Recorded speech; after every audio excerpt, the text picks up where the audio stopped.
एक बड़ी खबर का रुख करते हैं सहकारिता विभाग से आ रही इस वक्त की बड़ी खबर। कोरोना महामारी में सहकारी भूमि विकास बैंकों के किसानों को राहत दी गई है। अवधि पार ऋणी किसानों का 50% ब्याज माफ कर दिया जाएगा। एक मुश्त समझौता योजना की अवधि को 30 जून तक बढ़ा दिया गया है। सहकारिता मंत्री उदयलाल आंजना ने इसकी घोषणा की है।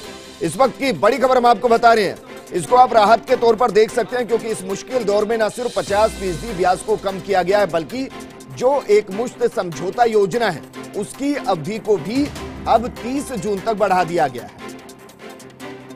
और इस तरीके से आप कह सकते हैं कि किसानों को काफी राहत इससे मिलेगी। मेरे से होगी निर्मल मेरे साथ जुड़ चुके। निर्मल, वैसे तो मुझे लगता है हर साल इस तरीके का फैसला होता है, लेकिन इस मुश्किल दौर में यह फैसला होना 50% ब्याज कम करना, वो भी जब राजस्व आ नहीं रहा है, ऐसे में फैसला बड़ा है।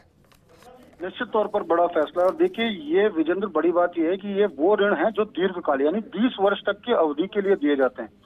अगर इसमें एक मुश्त समझौता योजना की अवधि को 30 जून तक अगर बढ़ा दिया गया है तो निश्चित तौर पर बड़ी खबर है। साथ ही साथ इसलिए भी बड़ी है कि जो अवधि पार ब्याज और दंडनीय ब्याज की जो 50% तक की जो राशि है उसको माफ करने का सरकार ने ऐलान कर दिया है। यानी कि कोविड के दौर में सीधे तौर पर कहा जा सकता है कि जिन किसानों ने दीर्घकालीन फसली ऋण यानी कि जो कृषि उपकरण, ट्रैक्टर, थ्रेशर वगैरह के लिए जो तमाम जो ऋण दिए जाते हैं, उस ऋण को जो डिफॉल्टर किसान है उनको तो 50% का सीधे तौर पर लाभ मिलेगा जी। साथ ही साथ वो 30 जून तक इस राशि को जमा करा सकेंगे। यानी कि सरकार जानती है कि इस समय कोविड की स्थिति में वैसे ही पैसे की दिक्कत है, फसल के मुहाने पर खड़ा है। क्योंकि देखिए, मानसून आने वाला है तो किसान इस समय अपनी फसल को लेकर के पूरी तैयारी कर चुका है। ऐसे में अगर उसको इस तरह का रिलीफ दिया गया है तो निश्चित तौर पर बड़ी बात है, इससे किसानों को लाभ होगा, उनका मनोबल भी बढ़ेगा।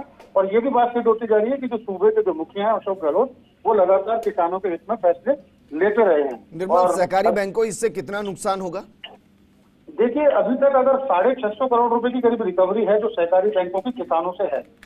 650 करोड़ की रिकवरी में से करीब 200 करोड़ रुपए ब्याज का है। अगर 50% इसमें से ब्याज को माफ कर दिया जाता तो निश्चित तौर पर सरकार को सीधे तौर पर 50 करोड़ रुपए का जो भार है वो सरकार सीधे तौर पर वहन करेगी। सरकार को इससे एक फायदा ये भी होने वाला है कि जो ऋण जो चुकना था, क्योंकि ब्याज की 50% राशि माफ की जा रही है, तो वो ऋण चुकाने में भी सरकार को तेजी भी आएगी। साथ ही साथ सरकार को जो एक निश्चित राजस्व मिलना था वो भी मिलेगा। तो किसान को भी फायदा, सरकार को भी फायदा। और चूंकि मानसून आ रहा है तो किसान निश्चित तौर पर अपने खेत खलिहान संभालने वाला है, तो वो चाहता भी है कि उसकी अंतिम में कुछ पैसा हो।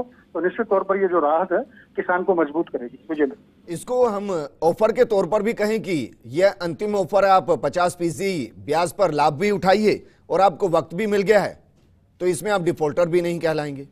बिल्कुल विजेंद्र, देखिए, इस समय जो हम सीधे तौर पर बात करें, जो फसली ऋण की जो वितरण की जो व्यवस्था है वो भी शुरू हो चुकी है, क्योंकि 1 अप्रैल से जी वो ब्याज मुक्त फसली ऋण होता है वो अल्पकालिक। निर्मल, मैं आपको रोकना चाहूंगा, हमारे साथ सहकारिता मंत्री उदयलाल आंजना जी जुड़ गए हैं।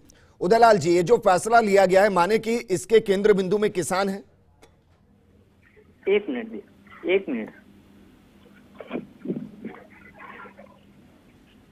उदयलाल आंजना जी, क्या मुझे सुन पा रहे हैं?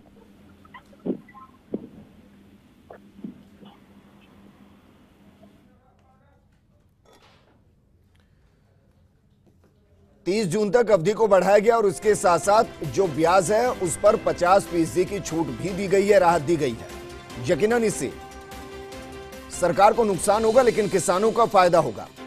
सहकारिता मंत्री उदयलाल आंजना जी हमारे साथ जुड़े हैं। उदयलाल आंजना जी, आवाज आ रही है आप तक सर मेरी? जी सर, आ रही है।